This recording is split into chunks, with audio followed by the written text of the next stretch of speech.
first car was a 95 318 Ti hatchback. It handled great, and I fell in love with BMW from that car forward.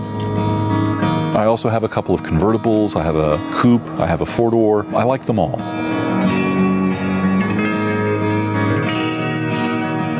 I never thought I would have a garage.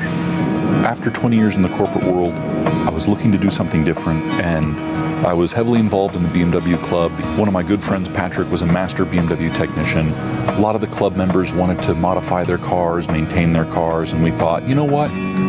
We'll open a hobby shop, and we restore vintage BMWs. It just exploded. And one of the cars we're famous for is the E30 model. We build race cars, we build street cars, we make classic cars. It's a lot of fun. The E30 has a mix of customers. You can have a classic one, or you can have a modified one, or you can have something in between. We fit a lot of M3 motors into them. So on one hand, we have the purists.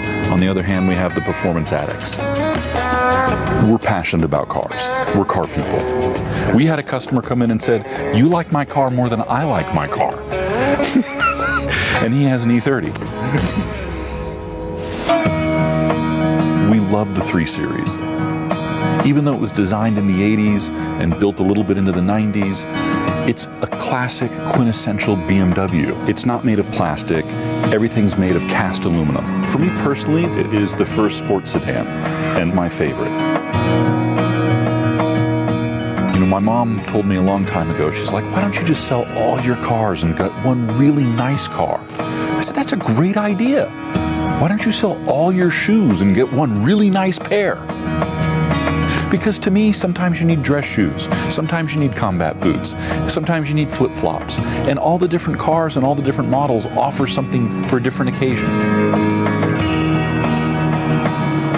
One of the cars I have that gets a lot of attention is a 91 325i convertible. We decided to give it a little bit hotter cam, better exhaust, better brakes, better suspension. The wheels we had were a little too wide for the car, so we decided to do a wide body conversion, which was based on the E30 M3 Cabriolet. BMW only made about 200 of those. None of them ever officially came to the United States. They're a very rare car.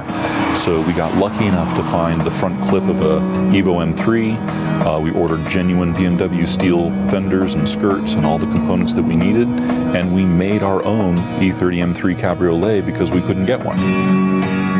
The best part about restoring cars is you take something and you put a lot of blood, sweat, and tears into it, and when you're done, it's something that becomes part of someone's family. I'm Chris Willett, and this is my story. It looks like you're driving right now. Sup? Feels good though.